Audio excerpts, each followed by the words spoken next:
I wanted to pick up on something we spoke about in our last video.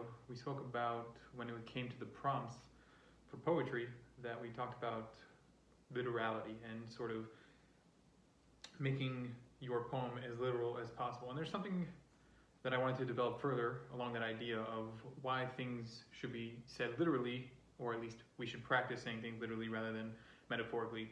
Oftentimes, right, when we consider language itself, this is a Platonic idea, 3,000 years old, been thought about and talked about, and you probably even know it in your own life, right?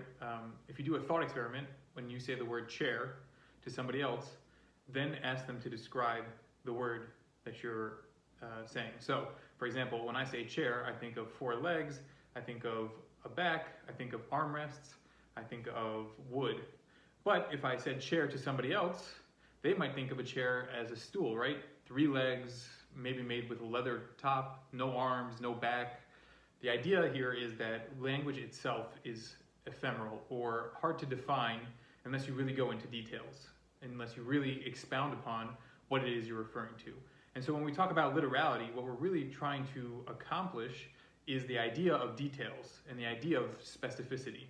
Details equal specificity in this equation. And so what we're thinking about when we write poetry or stories or anything is how do we take the reader, transport the reader into our own experience of the piece, or our own experience prompting the piece, or our own experience creating the piece, right? There's a lot of different aspects to a work of art, and the whole point is to entertain the experiencer or the reader or whoever's viewing the piece of art, but to not only have them experience their own way, but to sort of experience their own way based on how we experience that thing. And so when we're talking about literality and specificity, what we mean is details. And so when we come down to writing the poem or the story, we want to think about how we describe things in a literal manner, in a way that translates across from our own mental image to somebody else's mental image or everybody else's mental image, right? And that's very hard. And so oftentimes we do rely on sort of these words, right, that we have in order to accomplish a general goal of communication. And that's good for most of our day-to-day communications, right? Our interactions with most people, right? To stand there every day and to explain, when I say chair, I mean this, that, right? It's not necessary, because we understand when somebody says chair, they mean, somewhere to sit down. We understand this sort of esoteric, metaphorical meaning. And oftentimes we find it hard to get out of that idea, because in many ways when we are dealing with children or development, metaphor and anecdote are how we sort of gauge how smart a child or how effective a child is at interacting with the world. Probably more about effect rather than how intelligent. Although intelligence can be judged by how people make connections, how literal or metaphorical, or how many connections, right? We know that with the brain is not like a filing cabinet. It's sort of a neuronic connection between multiple different nodes and links, right? Axioms connect to different things. And really what creates memory and knowledge is the idea of making more connections within the brain, right? When you connect one thing to another, it's not as good as when you connect one thing to 2 other things, and those 2 other things to 2 more things, right? You're creating these neural networks, and we sort of build these metaphors within our own brain in order to help us understand the world. And so oftentimes when we approach our own work, that's how we approach the language and the art form that we're working in, right? We think of connections, we think of metaphor, we think of building ideas across time through the use of other people's ideas or language or experience. This is definitely where we are going to go, but to start, you want to sort of think of an internal framework and build your own base based on how you think things connect and how you think things are. Not how things might be, not how things should be, not how things could be, not how things were, how they are in this very moment. And right, that comes back to our idea of creating that moment for yourself, and therefore creating the moment for the experiencer, the viewer, the reader, whoever. So we're going to talk about more literal ideas and how to build that literality, because I think it helps cement the idea that you are in control of the world or the work that's in front of you, and not only are you in control of it, you should define it. And when you define those terms and define the piece, that sort of allows for the experience of other people to infiltrate, right? The more specific you can be, the easier it is for somebody else to come in and say, oh, I understand that. Because a general thing, right, when we talk about love, I have no idea how love works for somebody else. I know the concept of love, but how love translates, right? What is it, an act, right? We know about the 5 love languages. Is it acts of service? Is it, words of affirmation? Is it what is love to somebody? And so our job is to define those terms and to define that experience within the work that we're working on, that we're writing. And so we want to keep working on that. And here will be some examples and some techniques to help build those ideas of literality and specificity through example creation using language that is specific to the thing itself that you're working on. Not only will there be examples, another sort of reason to focus on this is because by doing this exercise, you actually make your language better.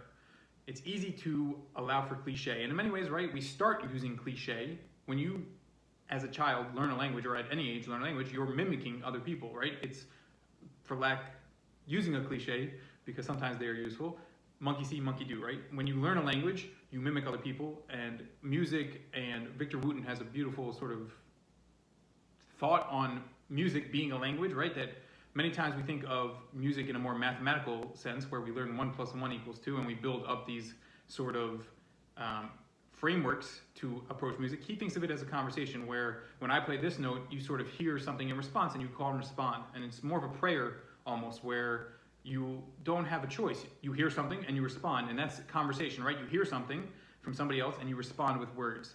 And that's really two different approaches to literature in general, which is a whole subtopic, right? Do you start with the fundamentals, or do you start with mimicry, and how does that work, and how do you explain, and how do you build? We're gonna leave that aside for now. But when it comes to art, for our purposes, the question is, how do you start, or how do you continue? And in many ways, we do start with mimicry. We look for somebody else's words to borrow, to re-manipulate, and we're not gonna get into T.S. Eliot's ideas, maybe in a later video, about how there is no such thing as stealing and it's all there for you to take. We're not going to accept that for right now. We're going to think about our own language and to continue moving on through towards the idea of how do we rebuild our own language so that we own it, so that we can use it in our own way. And so though we often start with copying others or taking from others and building it into ourselves, right? There's a whole subgenre of ekphrastic poetry, right, where you literally talk about other works of art, and it's sort of, because you've experienced one thing, it compels you to write about that thing. And in some ways, there's utility to that, and we will get to those things. But at first, we want to focus on this literality because it hones our language, it hones our experience, it makes us be as specific as possible. And when we're as specific as possible, that's where people can enter and understand. One of the ways to be as specific as possible is to think about sensory input. Oftentimes we think of things happening in our mind. We're thinking about poetry, we're thinking about stories, we're building things in our mind. But really, you experience the physical world through physical experience, right? Through sensual, sensory experience. And so that means, obviously, the 5 senses are involved. And so what you want to think about is, how do you describe those senses within a moment? So you could take even a quote-unquote boring moment and make it very, very interesting if there's different things going on sensory-wise. It could be you're sitting on a bench outside and all of a sudden there's a weird gust of wind that feels cold, right?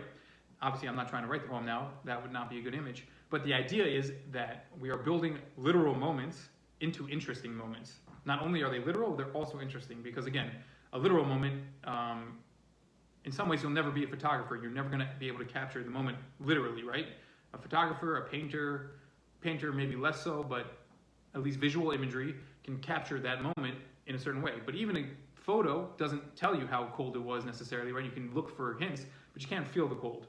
That's the beauty of writing, actually, is that while it can't necessarily show you what's happening right in front of your eyes, it can create a mental image, which is back to that Platonic idea of why language itself is very complex and why it holds such a high regard in so many religions and ideas, right? That language itself is the building block of consciousness and experience, that we only have language to sort of build reality. And so oftentimes what we're trying to do with our literal interpretation, our specific details, is to build that literal experience into an interesting experience so that the person has an emotional response to something they've never ever encountered before, or something they've encountered but never looked at in a certain way.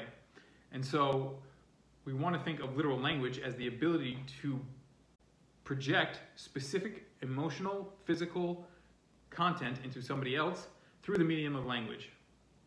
And that will allow for people to experience and enjoy in a technical sense what you're doing on the page, or even what you're saying to them.